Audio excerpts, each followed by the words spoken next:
All right, guys, welcome back. Hashtag Racing the Game Grumps. We got the bazooka. This is pretty much just a stronger attack. And Bazookas usually are. I found that. Yeah, pretty much. I found they're pretty typically dangerous. My go-to weapon in first-person shooters, by the way, don't know if you know that. Actually, you probably do. We've played Halo and Crackdown enough times, you're probably aware. Demolitions are kind of my thing for shooters. Because you don't have to aim all that well. You have to get near them. It's like, yeah, but you got to reload more often, and it could hurt your allies. I'm like, I don't care. They can get out of the way, and I can hide behind a rock while I reload. I would rather not have to have pinpoint accuracy. Yep. Anybody out there, if you're ever playing a video game with me for some fucking reason, don't give me the sniper rifle. I will miss every shot and just give away my position. That's all I'll do. I can't snipe. I can only blow shit up. Yeah, it's funny. I'm not that good at sniping on most games. There's certain games where I'm like good at sniping on that game. And but I don't know what it is. I really like the concept of sniping. Oh yeah. I like Makes you feel cool. Yeah, I like Just to shit like at it. get into character when I'm playing games, like certain games. Obviously not that I'm not gonna like get into character playing this game. You don't want to be Tails. You'd never be Tails. If Yeah. you can, be as far away from him as possible. But like in Halo, I was like, I'm not that good at sniping in Halo. But fucking Master Chief is. But like it's just so fun it's just so satisfying. But I was playing Overwatch. I really wanted to be a good sniper, mostly just because I wanted to play Widowmaker, because she was one of my favorite character designs. And I'm like, God, I'm a shit sniper. And I tried it. Occasionally, I was halfway decent. But I'm like, no, I'll just go to the guys who blow shit up. I'm good at them. Can make that happen. Although I hear, and we were just talking about this, I will have a computer with a graphics card, so I could potentially do some actual PC gaming at some point in my life soon. I have heard that it's much easier to play a shooter on a PC because you can set your mouse to like 1-to-1 movement, so you can make it exactly and just aim easier. I don't know if that's true, but that's what I've been told. I will say it's harder to get really precise with PC shooting, but you can get so much more precise. I feel like it's more skill based. Oh, yeah, than like it takes longer to get good at it, but you can get so much gooder at it. Yeah, I don't watch a whole lot of Major League Gaming, but when it comes to like some of my fighting games or Overwatch or whatever, I have watched a little bit, and yeah, they're always on PC just because if you can, it's infinitely easier, apparently, than consoles. On top of that, that's where you don't have as many little kids who don't really know how to play the game on gaming computers, or on PC, I should say. I'm fucking up the terminology here. Whereas on consoles, you will, so you're just going to have a higher quality of play, and you're going to get better on a PC, because most 9-year-old kids aren't walking around with, $1,000 gaming computer. If they got a gaming system, it's a console. I'm excited to start my possible PC gaming life. It's definitely the huge shutter on the Steel Tower. Okay. It's a big world to get into. Yeah, I don't plan on getting that into it because I don't have near enough time to play video games in my life, but I am at least Steam free, getting a Steam account that's free. Oh yeah, that's free. Then I'm at least going to get that and maybe download a game or two, and if I end up having time, maybe I'll try to get into a couple things. And who knows, maybe when they put out like a new Arkham game one day, my fucking fingers are still crossed for that. Maybe I'll get it on PC and have the cool graphics if I can handle it well enough. Steel Guardian. Okay. Although fucking PC games get released like a goddamn year later all the time. Yeah, that's the big bummer. I can wait though. So before this episode, we were talking about we took a big break between the inverted blue tower and the steel tower on the ground. Inverted blue tower. Look up. Okay, well those are inverted blue towers, are they not? So is it down here? I don't have a goddamn I don't clue. think so. So we were talking. We took a bit of a break between this episode and the last episode. Indeed, we did. And we were talking about like what it takes to like something, I guess. Obviously, a continuation from the conversation we had last episode of this series. Yeah, but on a different spectrum. Yeah, we were talking about the Rooster Teeth movie and people who are standing up for it just because it's Rooster Teeth, and instead of looking at it as objectively as a movie. Disclaimer here, love Rooster Teeth. Very proud of them for what they did for Laser Team. I've supported them since the beginning, and I love that channel. But I'm not going to sit here and say that I thought Laser Team was a good movie, because I didn't. So I gotta go up. That was the thing about that, though, when that happened. While they didn't get great reviews and their fans tended to jump to their defense. You know Guillermo del Toro? Yeah. For anyone listening, the writer-director, he did Hellboy and fucking Pacific Rim and Pan's Labyrinth and all kinds of cool artsy horror-based movies. He put out a statement about how proud he was of Rooster Teeth, which I thought was really cool. He said, you know, for basically a bunch of just kind of people that didn't have a whole lot of experience in this, they started their own company together. They were just making funny videos. They've grown and they've gotten to a point that they can make an actual feature-length movie released in theaters that people went to see and made money. He kept going on how proud he was of Rooster Teeth, which, you know, as far as I know, he has no affiliation with. He's never associated with. But he put out this big statement talking about how great Rooster Teeth was for the filmmaking community and how great it was that they were able to do that. It's like, fucking way to go, Guillermo del Toro. I love you. You're the man. Also, watch all of his movies. Fantastic director. Fuck. Just gonna go here. There we go. Okay. So what I wanted to bring up, because when you were talking about this actually reminded me of it. Metallica fanboys. Oh, Metallica. We can talk for episodes about Metallica. I feel like just that statement alone. A lot of people just immediately, their fingers on the keyboard. What the fuck are you about to say, Eric? Yeah. Fuck. Is it? Careful. You're in a dangerous area here. Spinny balls of death. Okay, I'm magnetically locked to that. No, you just suck. Meteors are landing on me in a fucking building. You just suck, Eric. Just get good. Yep, that's why. You had to work around it.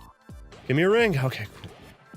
If you get hit when you don't have any rings, you will die. Dead. Yeah. So, anyways, Metallica's album Saint Anger, universally hated by critics. Very, very bad album. Their big thing with that album is they were like, oh, we're going to kind of go back to like our roots in terms of our music, and that also included like the mastering and producing of the album, like the mixing and whatnot. Yeah. Like they wanted it to sound like bare bones metal, which is a concept I can dig. I can get with that. He like, can dig it, sucker. I think that is a cool concept because there's a lot of music I like that bare bones sound to it. But one of the things they did was the snare drum for the entire album sounds like hitting a baseball bat on like a metal trash can. Powerless by itself. I don't know what that means. So the Metallica fanboys though argue that that's like the best Metallica album. Really? And their argument is that when that album was like coming out, there was a lot of problems internally with the band, like them like fighting with each other and stuff. Uh-huh. And they released a documentary about it. And people said, "Oh, well, you need to watch the documentary to really like understand the point of the album." And like, so like you can't really enjoy the album unless you watch the documentary. But it's a good album. And I was like, that's not a good album then. Hold on, let me read this. Yellow Ground. Simple. And so they said it's not a good album, or they said it's a good album, you just have to watch the documentary. And my response to that is, I don't think that's a good album then. Because if you have to watch a totally separate, unrelated piece of media to appreciate something else, I don't think that makes it a good album. Yeah. If it's not part of a actual linked thing, a project that was released together, or some kind of series or something, that's sort of there's an issue there. You get that with people talk that shit about superhero movies quite a bit. Like, oh yeah, well it's better, if you've read this particular comic or know this about it. It's like there should not be required reading for any reason in this movie. You go into the movie, Yeah, if it's a series or something, then sure, you have to watch the movies beforehand or something like that. But like, you don't need to. You shouldn't have to prep going into most art. You should be able to sit down and just enjoy it. Again, if it's part of a big series, I get that. But an album, you'd think an album's supposed to pretty much hold up on its own, is it not? Yeah, that's the point of an album. Is it's supposed to be its own thing, and Metallica has a very emotionally devoted fan base. Oh yeah, well, it's been almost 30 some odd years, maybe 40 that they've been fucking around. Yeah, I have no clue. So like, and I'm not saying that like, regardless of my opinions. Jesus, this bat's chasing. Of Metallica, like, I'm not going to like look at an album, or I'm not going to look at a band and just say like, oh, I don't like them, so their latest album's probably bad. I'm gonna, you know, I can fully acknowledge when like, oh, I don't like that band, but they made a good album. Like, I have the ability to do that. So there's a way to beat her. I mean, I would hope so. When you get her trapped in like a corner, and you can just do this. Because other than that, I don't understand like when you're allowed to attack her. Yeah, seems a little confusing. Did you just those coins coming out? That's you getting hit, right? If I'm not mistaken. That time that was her getting hit. Oh, so she's carrying coins too. Okay. Yeah. Well, then that's good that I understand that now because I didn't before. So just glitch out as much as possible. Yep, I'm just gonna mash A and X. Oh, it's working. It's working. That health is dropping, son. Take this bat out. Is it Rogue or Rouge? I guess Rogue would have gotten him sued by Marvel. Oh, look at her little floppy ears. But anyways, yeah. So you should not have to, like, okay, let's just say, fucking Jesus. Look at this.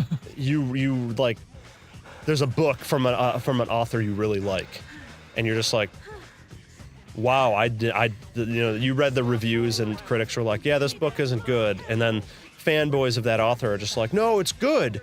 But you just have to play this one video game, like, all the way through to appreciate the book. Then it's not a good book.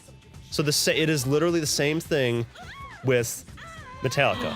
She's gonna die. Let her she can't fall. just fly because she has wings. And Oh, we have not seen her using those wings. She was just flying. Was she? Yeah, she was flying in our battle. Never mind. She can fly the same way Knuckles can. No, are they gonna have a romantic thing? Oh, apparently not. Keep your hands to yourself. Don't touch me. Is that how you say thanks? Somebody just saved your life. Dialogue written by 6-year-old. You saved me because you wanted to cop a feel. This isn't a joke, you know. I was paid $4 an hour for this voice acting gig. Wouldn't surprise me. Oh, Fine, just take got it. Take my pussy gems. The hell's an echidna? Racism. That's what Knuckles is. He's an echidna. They have 4 penises. Or no, sorry. Their penis has 4 heads. Have you ever looked up an echidna penis? No, I didn't. Image it. I didn't even know what it was until right now. You being serious? Yeah, Google image echidna penis. How exactly do I spell that again? ECH. Oh, do I look like I'm ready? Okay, ECH. IDNA. Echidna. Yeah. And then penis. And you will be enlightened. I'm a little concerned. I thought he was a hedgehog. No, Sonic's a hedgehog. Well, no shit. I thought Knuckles was too. No, he's an echidna. All right, I'm loading a picture now. Nope, that's an ad. Hurry and find Eggman! Oh, am I looking for the actual? I don't want to see this. I thought it was a... Oh, fucking Christ. Why? I thought it was going to be some fucking Knuckles Rule 34, or I didn't think I was going to look at a small mammal's actual gross-ass four-headed dick. Oh, yeah, no, that's an echidna penis. Thanks they're for making me see horrifying that. looking. I appreciate it. No problem. You're welcome. I'll Google that at home, everybody. Do Google it at home. I mean, if you really want to, I guess that's on you. Just keep in mind, it is an animal penis. You're not going to enjoy it that much. And then roll in the comments, because this video's got to end. Oh, yeah, it fucking does. Oh, my God. Racing the Game Grumps. And fucking like and shit. And subscribe to my dick. Or just the channel. The channel works, too. Yep. Okay. I have no clue how our progress is lining up to the Game Grumps now. Nah, who gives a fuck? We are now ahead of their episode count in terms of this recording session. Watch tomorrow, they're going to be not when this episode's being released, but as of the episode count right now. All right, so yeah, we'll see you guys later. Bye-bye. Bye, guys.